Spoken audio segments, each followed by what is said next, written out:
I'll share this one thing with you. The Milwaukee Admirals have a head coach there, and it's going to be, and his name escapes me. Excuse me for the hour earlier wake up, but he's incredible, and he had 4 shutouts in a row at the time I was talking with him, and he actually does that. He sits with his assistant coaches, he sits with his goaltending coaches, or his goaltending coach, and they devise a plan.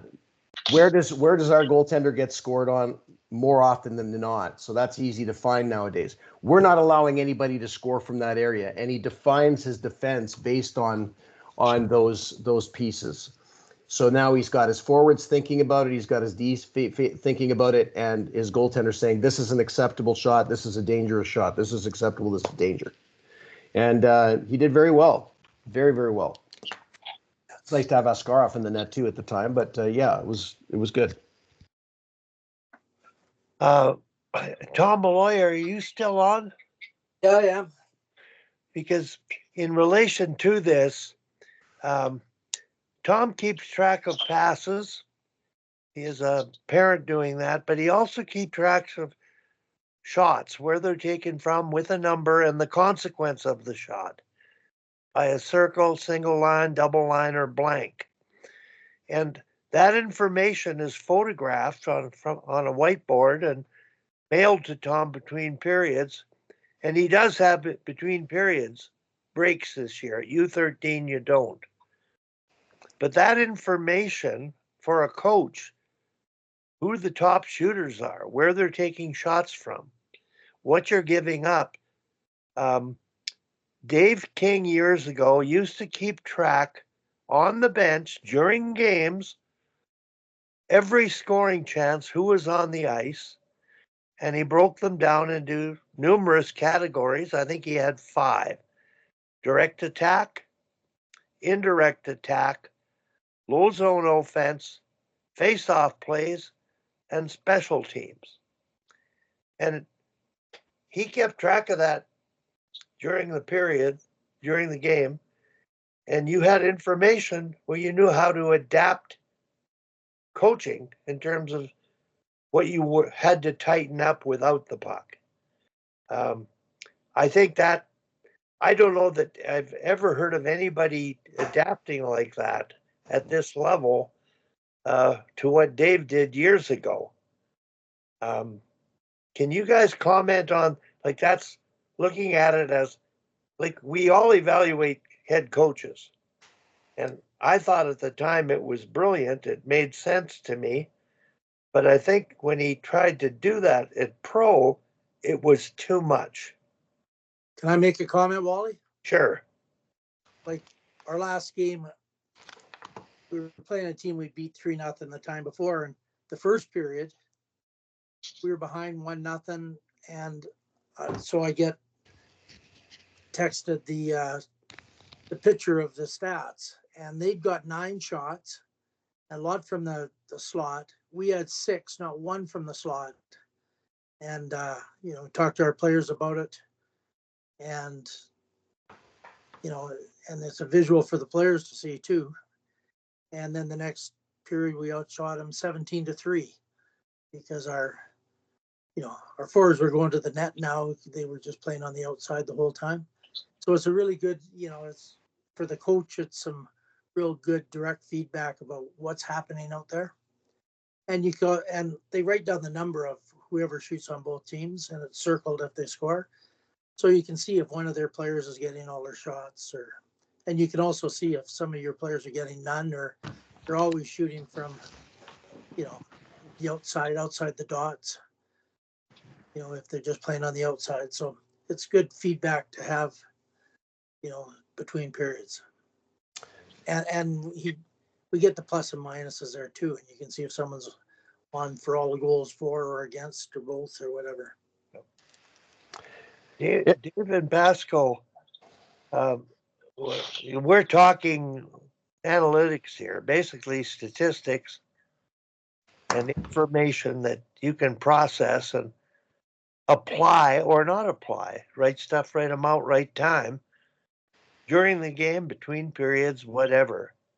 And I'm just curious here. I've always thought analytics were too much, distracting. What are your thoughts, Dave and Pasco, on the use of analytics, and is there too much of that? Is it interfering with the simplicity of the game? Well, in my experience in Calgary at the time, analytics were just maybe starting out, but I saw a big difference in terms of bringing numbers into the coach's room in Carolina with Bill Peters back in the day. And Eric Tulsky was probably the up-and-coming, new guy with analytics. And so he was bringing some valuable information, but to be applying that information during the game is, again, you can't be overdoing it and overthinking it. You have to. Bill Peters would always say, "Do you want to see my analytics?" And he would always point at his own two eyes. So you use the numbers to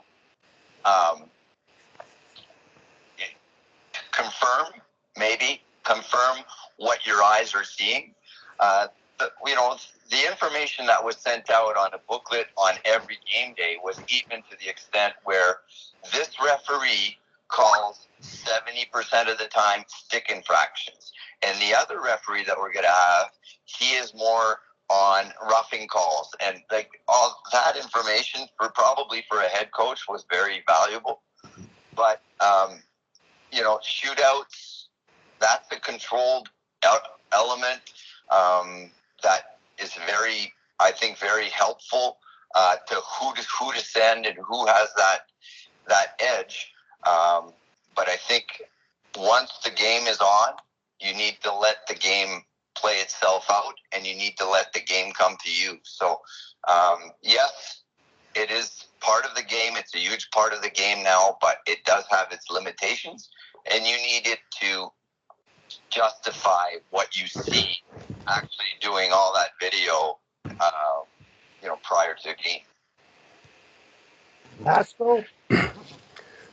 So it just depends on what level we're talking about. So I sent over a quick YouTube video of analytics and how I use it to against the opposition, and I also do the same thing for our goaltenders of what they're trying to do to us. And I think analytics definitely does have its place, but you have to have a purpose of it. So, for example, what are you tracking? What is the scoreboard? So one would be, okay, you want to track shots. What type of shots are you going to track? So what I did was, Finland came up with 10 scoring situations, and Canada picked up on it.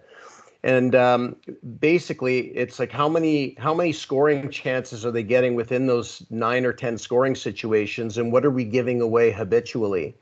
The second thing is, when you divide the layers of depth, which I've sent to you guys, and it's in the book, how many shots are in the areas of control, how many shots are dangerous in the reaction type section, and how many are in block. Thirdly is, where are they shooting it as far as a target on the net? Because you might be giving something up, even though you didn't get beat, they hit 2 posts and had 5 shots on your glove side. So why is that? And those are things that we can pick up on very, very quickly. But I think you're going to have to explain all of this in under 2 minutes when you're presenting it to the team. So I usually put a video together like the one that I've included here, and then they can look through the pieces of who the key players are. So whenever you're in a face-off, you see 17 out there, the goaltender should know she has, or he has 11 goals and 1 assist. Number 7 has, one goal and 11 assists. So you know who's setting people up, who the shooter is, things like that.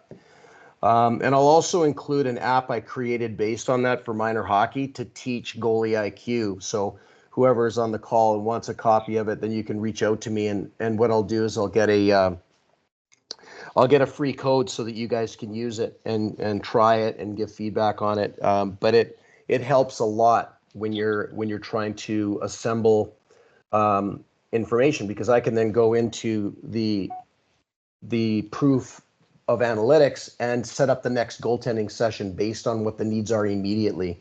So if they're having problems with 2-on-1s or 3-on-1s, if they're having problems with low to high, which results in a screen, a deflection, or a backdoor pass, we can recreate based on priorities. So I think you've got to understand what your scoreboard is as a goalie coach or as a coach with a specialty, and whatever your specialty is, you better know how to win that specialty. And that's what I do. Well, Basco, like to me, you're an analytics goalie guy, and you use that information to work for you and get results and make progress. Everything you're talking about, I'm assuming you applied it at the UBC CIS level. Yep. Okay, and it was not overwhelming. I don't know how many male teams you've worked with, but I know that female athletes would eat information up like that. They do. They would be able to digest it, process it, not be distracted by it, but they would become engaged, and they would do whatever it takes, trusting you in the process. And well, some of the things I shared with Marie-Philippe Poulin or a few of the other people that were on the national team, they say things like, nobody's ever explained that to me before. Like an example that I used with when sharing stuff with Hillary Knight or sharing stuff with other because part of what I do is teaching how to score, recognize tendencies. But understanding that when you're carrying the puck behind the net, instead of going there with a thought process, I'm going to stuff the puck, they go around the net and take a look at how their foot is going to receive the post for an RVH on, going from the left side to the right side. So if their pad goes into the net, they know they need to take a wider berth because the goaltender will get stuck, as Dave likes to call it, when you're down and deep, you're dead. Or if they get a skate on post, they don't even have to go all the way around or up over the goal line. They can just bank it off the back of the cowling or the skate. The third aspect is if they go in and they toe box the post, which is basically the string between the skate and the pad that links, that catches the post like an eagle grabs a branch. That same idea, but they have to lean so far over. So by getting to a spot that pulls them away from the post, opens them up on both sides. So it's just teaching them, making them aware, just like Gretzky used the side of the net to pass the puck from the goal line right out through the slot by using the angle of the net. It's about showing the players what a goalie must do or what their options are and how to beat them in those moments.